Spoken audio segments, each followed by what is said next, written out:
بسم اللہ الرحمن الرحیم۔ السلام علیکم۔ کیسے ہیں آپ سب؟ امید کرتی ہوں کہ آپ سب خیریت سے ہوں گے۔ اللہ تعالیٰ آپ سب کو اپنے حفظ و امان میں رکھے، آمین ثم آمین۔ شب برات ایسی رات جس رات کے اندر انسانی زندگیوں کے بارے میں اہم فیصلے کیے جائیں گے۔ کون مرے گا اور کون جیے گا، اور کون اس دنیا میں زندگی کی نئی شروعات کرے گا اور اس دنیا کو چھوڑ کر اس دنیا کو الوداع کہے گا، اور کون غریب سے امیر بن جائے گا، اور کس کی زندگی کا زوال شروع ہونے والا ہے، اور کن لوگوں کے نام مردہ لوگوں کی لسٹ میں لکھ دیے جائیں گے۔ پیارے دوستو، آج کی اس معلوماتی ویڈیو میں ہم آپ کو بتائیں گے کہ شب برات کی حقیقت کیا ہے، اس رات کے نامہ اعمال کیوں تبدیل ہوتے ہیں، اس رات انسانوں کے بارے میں کون کون سے اہم فیصلے کیے جاتے ہیں، اور اگر خدا نخواستہ ہمارا نام بھی مردہ لوگوں کی لسٹ میں لکھ چکا ہو تو ہمیں کیا کرنا چاہیے۔ اس رات کتنے لوگوں کی مغفرت کی جائے گی، اور اس رات کون سے وہ بدبخت لوگ ہوں گے جن کی مغفرت نہیں کی جائے گی، اور حضور صلی اللہ علیہ وآلہ وسلم نے اس رات کون کون سے عمل کرنے کا اشارہ فرمایا ہے، اور بحیثیت مسلمان ہم کو شب برات کس طرح گزارنی چاہیے۔ پیارے دوستو، ان تمام تر سوالوں کے جواب قرآن و حدیث کی روشنی میں آج کی اس ویڈیو میں ہم آپ کو بتائیں گے، اور ویڈیو کے آخر میں تمام امت مسلمہ کے لیے خصوصی دعا بھی کی جائے گی۔ لہٰذا آپ سے گزارش ہے کہ اس ویڈیو کو آخر تک ضرور دیکھیے گا۔ پیارے دوستو، شعبان المعظم کی 15ویں رات کو شب برات کہا جاتا ہے۔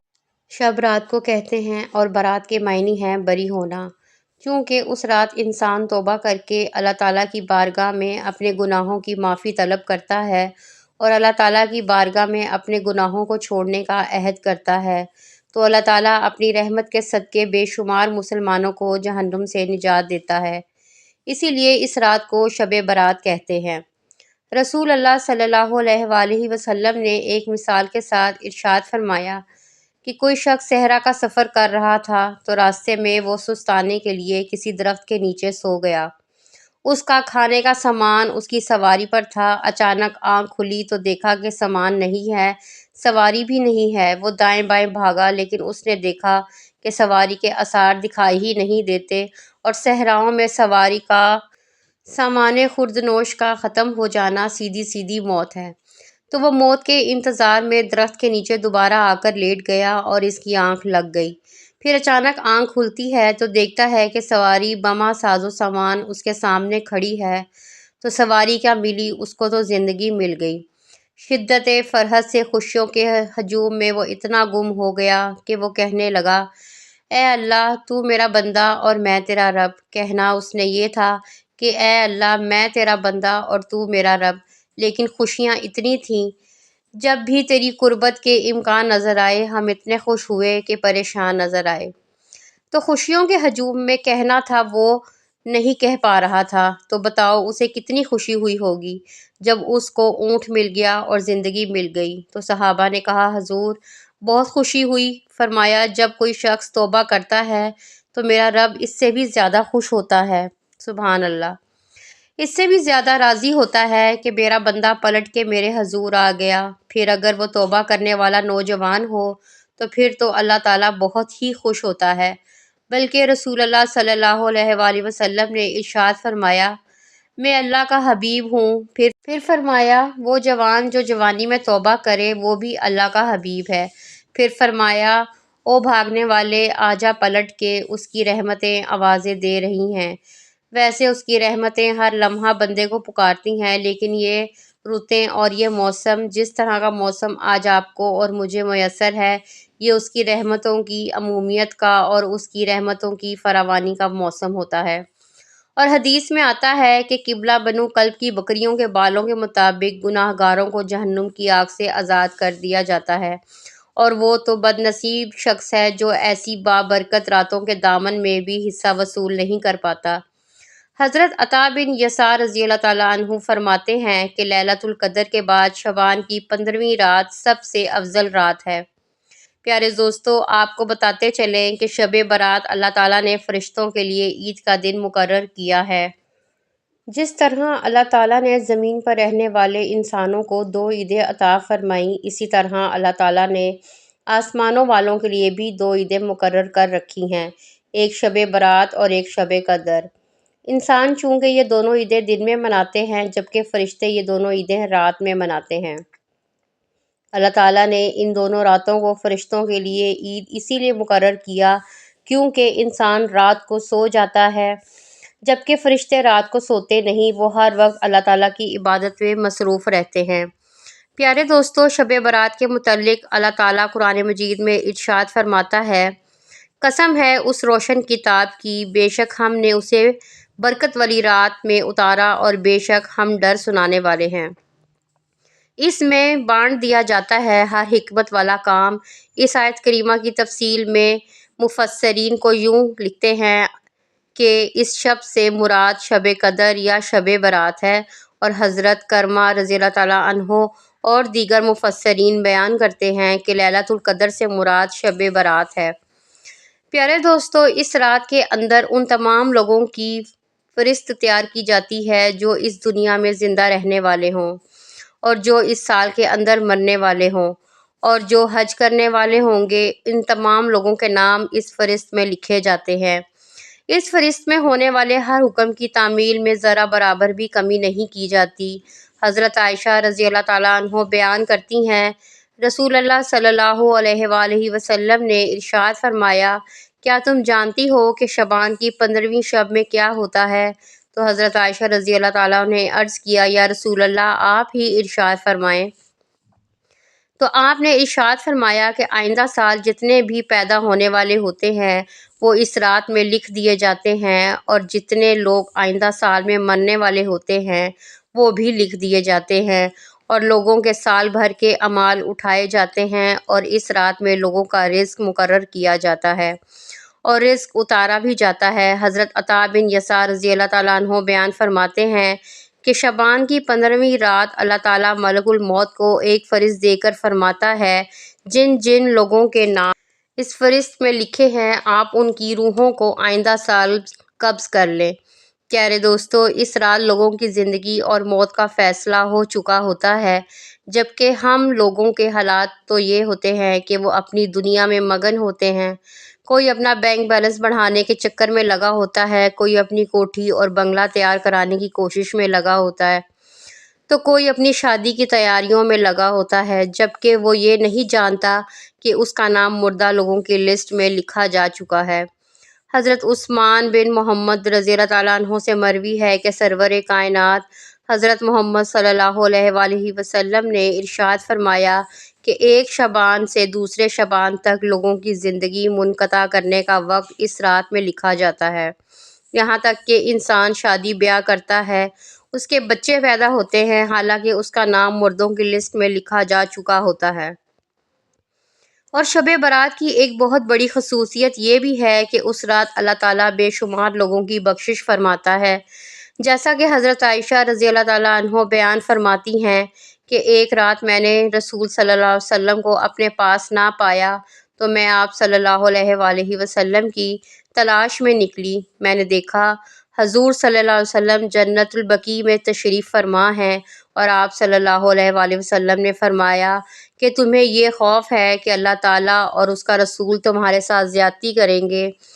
میں نے عرض کیا، یا رسول اللہ صلی اللہ علیہ وآلہ وسلم، مجھے یہ خیال ہوا کہ آپ کسی دوسری اہلیہ کے پاس تشریف لے گئے ہیں۔ تو حضور صلی اللہ علیہ وسلم نے ارشاد فرمایا، بے شک اللہ تعالیٰ شعبان کی 15ویں شب آسمان و دنیا میں اپنی شان کے مطابق جلوہ گر ہوتا ہے، اور قبلہ بنو کلب کی بکریوں کے بالوں سے بھی زیادہ لوگوں کی مغفرت فرماتا ہے۔ حضرت ابو بکر صدیق رضی اللہ تعالیٰ عنہ روایت کرتے ہیں کہ حضور صلی اللہ علیہ وآلہ وسلم ارشاد فرماتے ہیں کہ شعبان کی 15ویں رات کو اللہ تعالیٰ نے دنیا پر اپنی شان کے مطابق جلوہ گر ہوتا ہے، اور اس شب میں ہر کسی کی مغفرت فرما دیتا ہے، سوائے ان لوگوں کے جو شرک کرنے والے ہوں اور بغض رکھنے والے ہوں اور ایک دوسری روایت میں یہ بھی آتا ہے کہ نبی کریم صلی اللہ علیہ وآلہ وسلم نے ارشاد فرمایا کہ اللہ تعالیٰ شعبان کی 15ویں شب میں اپنی رحم و کرم سے تمام مخلوقات کی بخشش فرما دیتا ہے، سوائے ان لوگوں کے جو شرک کرنے والے ہوں اور کینہ رکھنے والے ہوں۔ عبداللہ بن عاص سے روایت ہے کہ حضور اکرم صلی اللہ علیہ وآلہ وسلم نے ارشاد فرمایا کہ شعبان کی 15ویں شب 2 شخصوں کے علاوہ سب لوگوں کی مغفرت فرما دیتا ہے، ایک وہ شخص جو کینہ رکھنے والا ہو اور وہ جو قتل کرنے والا ہو۔ پیارے دوستو، شب برات میں فرشتوں کو بہت سے امور دیے جاتے ہیں، اور شب برات ایک ایسی رات ہے جس میں اللہ تعالیٰ مسلمانوں کی مغفرت فرماتا ہے اور دعاؤں کو قبول کرتا ہے، جیسا کہ حضرت عثمان رضی اللہ تعالیٰ عنہ سے روایت ہے کہ حضور اکرم صلی اللہ علیہ وآلہ وسلم نے ارشاد فرمایا، جب شعبان کی 15ویں شب آتی ہے تو اللہ کی طرف سے اعلان ہوتا ہے کہ ہے کوئی مغفرت طلب کرنے والا، اس کے گناہوں کو بخش دوں، ہے کوئی معافی مانگنے والا کہ اسے عطا کر دوں۔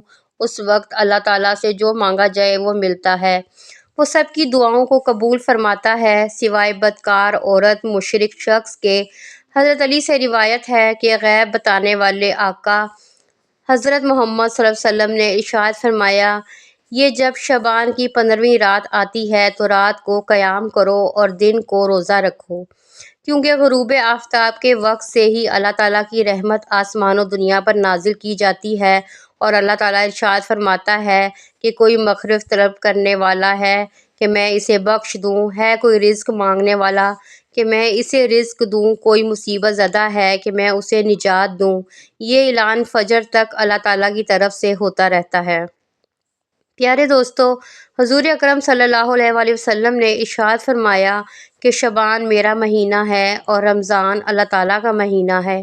روایات میں آتا ہے کہ رسول صلی اللہ علیہ وآلہ وسلم ماہ رمضان کے علاوہ شعبان میں روزہ رکھا کرتے تھے، اللہ تعالیٰ کی عبادت کے لیے کمر بستہ ہو جاتے تھے۔ حضور اکرم صلی اللہ علیہ وآلہ وسلم شعبان میں بہت زیادہ اللہ تعالیٰ کی عبادت کرتے تھے اور صحابہ کرام کو تلقین کیا کرتے تھے، لیکن افسوس کہ آج کے دور میں لوگ اس مقدس رات کو آتش بازی کی نظر کر دیتے ہیں، جس رات میں اللہ تعالیٰ سے مغفرت کرنی چاہیے۔ اس رات کو آج کے مسلمان فضول خرچی اور آتش بازی میں گزار دیتے ہیں، اور اللہ تعالیٰ کو راضی کرنے کی بجائے الٹا گناہوں کے اندر مبتلا ہو کر اللہ تعالیٰ کی نافرمانی کرنے لگتے ہیں اور اللہ تعالیٰ کو ناراض کر بیٹھتے ہیں۔ پیارے دوستو، اس رات کے اندر ہمیں کثرت سے اللہ تعالیٰ کی عبادت کرنی چاہیے اور ہمیشہ ہمیشہ کے لیے اپنے گناہوں سے توبہ کرنی چاہیے، کیونکہ ہو سکتا ہے ہمارا نام بھی ان لوگوں کی فہرست میں لکھا جا چکا ہو جو اس سال مرنے والے ہیں۔ ہمیں چاہیے اپنے تمام گناہوں سے توبہ اور اللہ تعالیٰ کی بارگاہ میں اپنے گناہوں کی معافی طلب کریں۔ پیارے دوستو، شب برات کی رات کو اللہ تعالیٰ کی بارگاہ میں گزارنا چاہیے اور شب بیداری کرنی چاہیے، جیسا کہ حضور صلی اللہ علیہ وسلم خود بھی شب بیداری کرتے اور دوسروں کو بھی شب بیداری کرنے کی تلقین فرماتے اور اللہ کی عبادت کرنے کا حکم فرماتے۔ اللہ تعالیٰ سے دعا ہے کہ رب کریم ہماری خطائیں معاف فرمائے۔ اے اللہ، ہم مانتے ہیں کہ ہم گناہ گار ہیں، مگر اپنے در سے محروم نہ کر۔ میرے مولا اللہ، ہمیں معاف کر دے۔ اے زمین و آسمان کے مالک، اے پہاڑوں اور سمندروں کے مالک، اے عرش عظیم کے مالک، اے فرشتوں کے محبوب، اے عزتوں اور ذلتوں کے مالک، بیماروں کو شفا دینے والے، بادشاہوں کے بادشاہ۔ اے اللہ، ہم تیرے گناہ گار بندے ہیں، تیری خطا کار بندے ہیں، تیرے عاجز بندے ہیں، تیری پاکی بیان کرتے ہیں اور تیرے آگے دعا کے لیے ہاتھ پھیلاتے ہیں۔ ہماری خطاؤں کو معاف فرما یا اللہ، موت کی سختی سے بچانا۔ ہماری روح جب اس دنیا سے رخصت ہو تو اے اللہ، اسے تجھ سے ملنے میں کوئی شرمندگی نہ ہو۔ یا اللہ، قبر کی اندھیری راتوں کو اور منکر اور نکیر کے سوالات کے وقت ہماری مدد فرمانا۔ ہمیں قبر سے پہلے ہی ایک رفیق عطا فرمانا، ہماری قبروں کو روشن کر دینا، ہماری قبروں کو کشادہ کر دینا۔ اللہ پاک، ہمیں قیامت کی رسوائی سے بچا لینا، ہمیں اپنے عرش کے سائے میں جگہ دینا۔ یا میرے مالک، قیامت کے روز اپنے دیدار نصیب فرمانا، ہمیں نامہ اعمال ہمارے دائیں ہاتھ میں دینا، ہمیں قیامت کی گرمی اور جہنم کی آگ سے محفوظ فرمانا۔ اے میرے پاک پروردگار، ہم تمام مسلمانوں کو نبی پاک صلی اللہ علیہ وآلہ وسلم کی شفاعت نصیب فرما، ہم سب کو حوض کوثر کا پانی پینا نصیب کرنا، پل صراط کو بجلی کی سی تیزی سے پار کروا دینا، ہمارے گناہوں کا دنیا میں بھی پردہ رکھنا اور آخرت میں بھی پردہ رکھ کے ہمارے گناہوں کو معاف فرما دینا اور جنت الفردوس میں اعلیٰ مقام عطا فرمانا۔ یا اللہ، جتنے مسلمان مرد اور خواتین فوت ہو چکے ہیں، ان کی مغفرت فرمانا، ان کی قبروں پر اپنی رحمت نازل فرمانا اور ان کے درجات بلند فرمانا۔ اے اللہ، جو ہمارے مقدر میں نہیں لکھا، اس کی کوششوں میں ہمیں مبتلا نہ کرنا، اور جو ہماری تقدیر میں لکھ دیا ہے اسے ہمارے لیے آسان کر دے۔ یا اللہ، ہماری ان تمام دعاؤں کو جو ہمارے لبوں سے ادا ہوئیں اور جو ہمارے دلوں میں ہیں، اپنے حضور قبولیت میں عطا فرمانا۔